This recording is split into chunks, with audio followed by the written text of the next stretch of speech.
Do you have a check engine light on for System 2 lean? This is the first thing you should check. I'm Rusty from FCP Euro, and today I'm going to show you how to replace the PCV breather on a B9 Audi Allroad.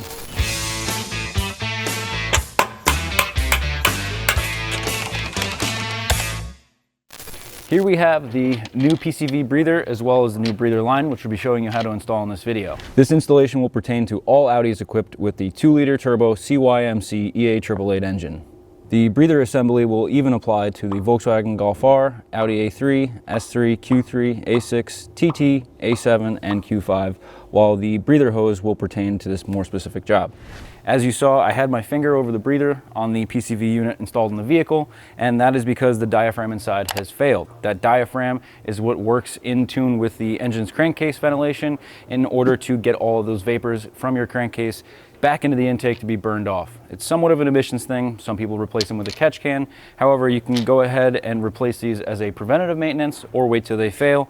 That weep hole will ensure that the vehicle can still run correctly, at least until you can get a new replacement in there. Some symptoms, as I just showed, you may have some air coming past the diaphragm when the diaphragm does fail. Also, you'll have a check engine light on for System 2 lean because you have unmetered air in the engine's crankcase system going through that breather. You could also have a bad gasket on top of the valve cover causing some oil to leak out. And as these begin to age, the corrugated piping can start to fail. So it is not necessary to replace all in once, but it is recommended as they do age kind of in pairs. Although these do not have a definitive service interval, these things do kind of have a mind of their own. Whenever the diaphragm rips, it's definitely recommended to replace. But at 60 to 80,000 miles, if you haven't had one in and you're going in there doing some ignition services, spark plugs, or anything else on top of the engine, it's definitely a recommended replacement. And with that, let's talk about some tools we're going to need to take care of the job. For tools, we're going to be needing a 5mm Allen socket, a 7mm socket, a 10mm socket, T30, various extensions, a socket wrench and or an electric screw gun, 90-degree pick, pry bar or a long flat blade screwdriver, cutting pliers, clamp pliers, Oetiker pliers, as well as a torque wrench, and then optionally we also have a blowgun accompanied by an air compressor, and a vacuum is nice to have, as well as a bright flashlight. And with that, let's get into it. Get the engine cover off, and directly on top of the engine, towards the back, you'll have the PCV breather. We are going to be going ahead and replacing the hose that goes down to the intake, but we'll focus on the PCV breather itself first, as that is what most people are going to want to be taking care of. However, as these vehicles begin to age, you may get some oil leaking out of there, but we'll get down to that here in a second. So we do have a bunch of harnesses and connectors. We'll get this high pressure fuel pump connector off. We've got the O2 sensor connector here. Disconnect that. And there is a little bracket for that harness right there. Looks like we have some visitors at some point. There is a little bit of mice droppings and some debris up top. So we'll go ahead and grab a vacuum, clean that up. I might even use some compressed air to blow that out. But when you pull this off, you really want to make sure everything around that is clean, because as soon as you pull that up, it'll all fall right in. We'll start getting some of this harness out of our way. There is the variable cam solenoids for the exhaust cam on the back, as well as some cam magnets up here. And then we've got some other harnesses that are in the cam sensors. So we're going to be taking everything off here and flopping this thing out of our way. We'll start out front here. You may need a pick for these little brackets here. Pull it off the valve cover. Back here, there's a cam sensor. We'll have to disconnect that as well. Get all these up. There's a connector that goes directly to the wastegate actuator. We'll try to leave that on there and kind of flip this way. We'll get those two connectors off when we get down there and get after that harness. But we just need to free up a little bit of room so we can get this breather out of here. And before we take the ignition coil connectors off, I'm going to use a 10 that I've slightly modified on the open end side to get underneath these ignition coil grounds. I want to be very careful releasing these, counter holding them. You can see the barbs do spin a little bit when you loosen them up. And if they are rotating together with the ground, you'll want to be very careful.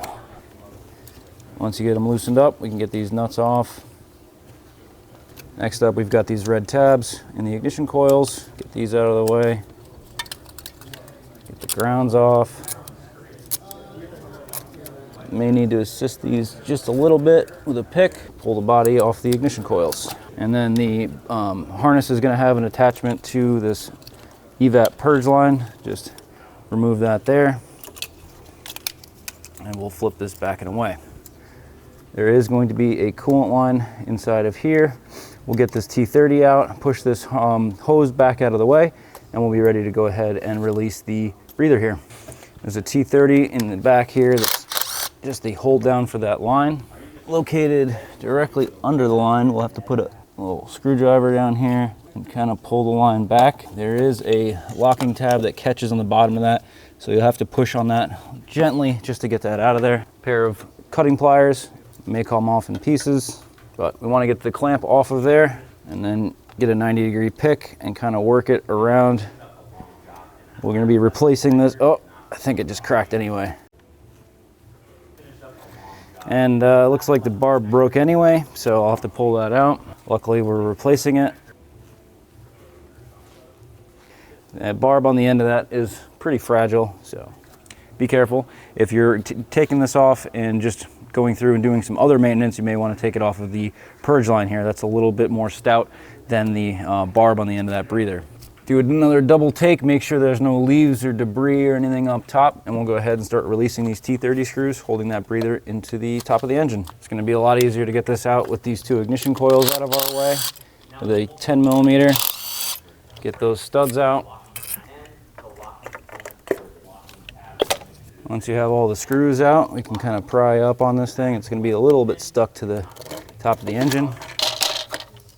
And there we go. And once we've removed the breather from the top of the engine, we're just going to take cloth and clean up any of that residual oil. Make sure to not wipe any dirt into the top of the engine.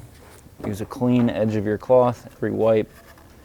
And if you're replacing the valve and not going ahead with the full line, just skip ahead in this video. Right now we're going to take a second to continue to disassemble some of this intake to get down to the other end of that line.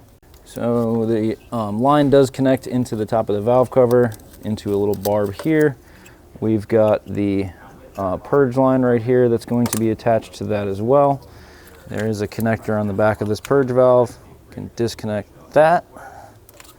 Get the connector off of there. This purge valve is going to just kind of pick up off of here, and we'll just tuck this out of our way.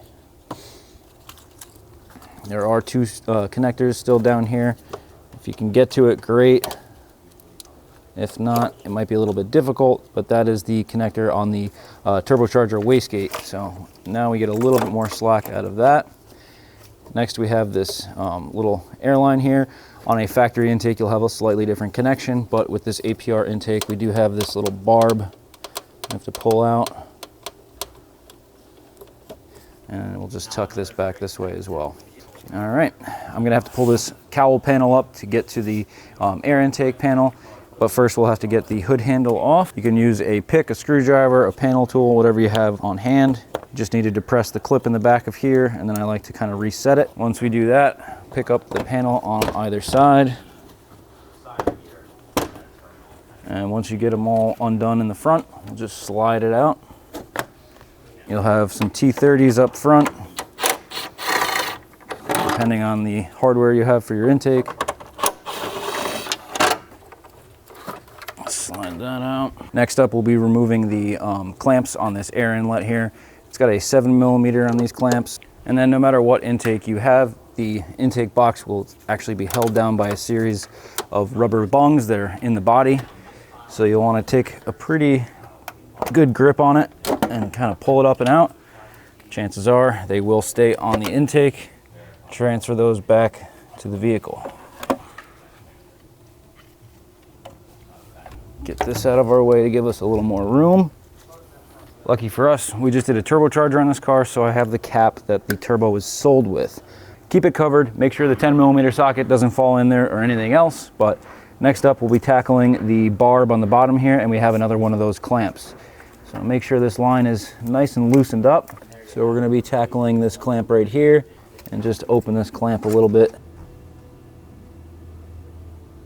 Once you get that clamp off of the barb, pull the line off, and then we'll be using a 5 millimeter Allen to extract that.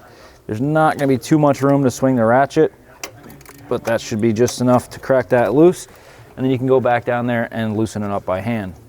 Once you get that removed, simply just pull up on the line. You may need to wiggle it a little bit. You may need to even get a screwdriver underneath that barb, pressed into the valve cover here, underneath the coolant line, and we've successfully removed the PCV system, if you will, the breather, the line. That's all it'll take. So let's get ready to put this thing back together. Now that we're ready to go back together, we'll take that PCV breather line and it's going to go directly right back where it came from, tucking carefully under this coolant line. These are fragile. Once we get this dropped into the valve cover, this will insert into that bore in the turbo and kind of wiggle it into place until that flushes up against the body of the turbo. Get this all fit right back where it was. We can put that coolant line back in there. And this is going to clip in here, but we do have to resecure that with that barb that we removed. So we'll get that new barb, or the old barb, ready to go. And you'll probably have some gunk and carbon and things like that in that barb. So let's get all that removed. You can use either a pick or some Q-tips, some shop towels, brake cleaner, whatever you got to do. We can pull that line out of our way. It's kind of in a tough angle. Once you get it started though, screw that back into the turbo with a 5mm Allen. We'll go ahead and give this a good snug. It wasn't very tight to begin with, so it doesn't have to be too tight to come off. Probably about 10 Newton meters, but getting a torque wrench down there is going to be tough. And before we put that line back on, you'll want to get the smaller clamp that's part of that kit. We'll slide that on and push that line on there. Just going to go onto the new line, install that on the barb, and slide the clamp into position. With these side cutter Oetiker pliers, we're going to get the clamp into position. By in position, you'll have those white lines there. Give it a good squeeze. Get that clamped, give it a good tug, make sure it's not going anywhere. Now that we've got that secured, if you took this harness off of the coolant line like I did, let's resecure this as well. All right, now we can get this cap off of here. Get ready to put that air intake back in. A 7mm, we've got the bottom of that coupler secured to the turbo. And get ready to drop your air box into place. We'll go back and tighten this 7mm clamp again.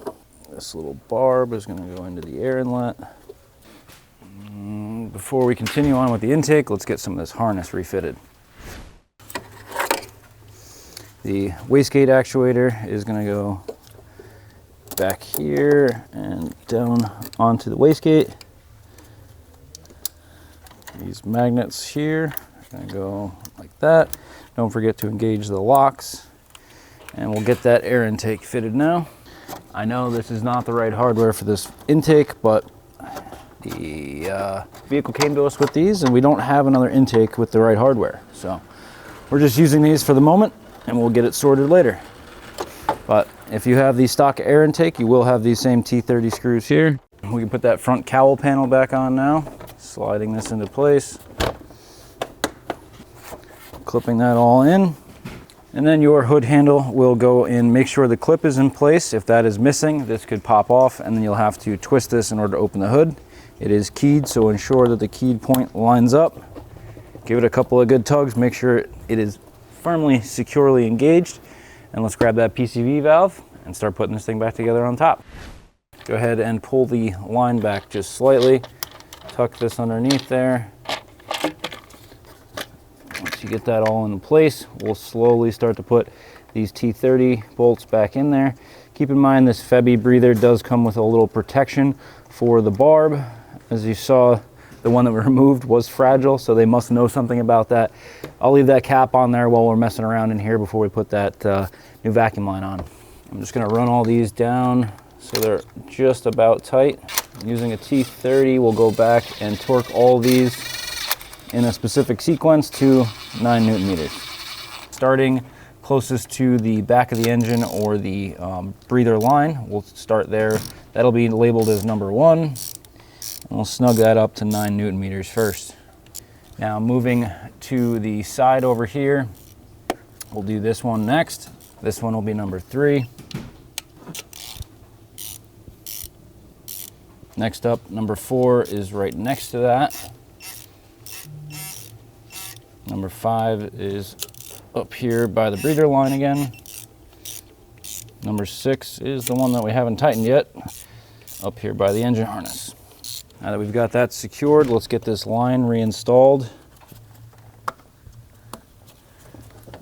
It should kind of click into place and we can get the T30 started here. This will more than likely have some added resistance as this new breather will be cutting some threads in there, but once we get it secured, don't want to go too tight. The torque spec on that is only 4 Newton meters. We'll get this barb out of our way and we'll be flopping this engine harness back over.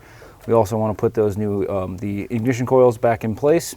Ignition coils are torqued to 9 Newton meters as well.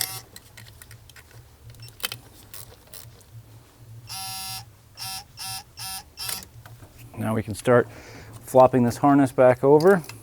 We've also got the purge valve we've got to snake underneath here.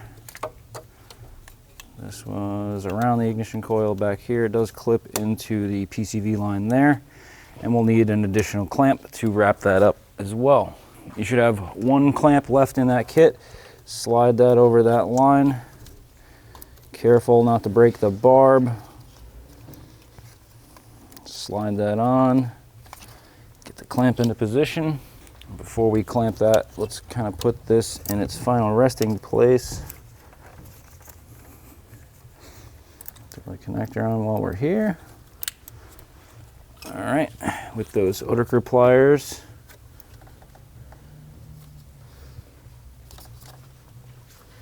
clamp that up, and we're ready to start flopping this harness back over. Don't forget about the wire harness on that airline. Kind of drop the ignition coils all into place.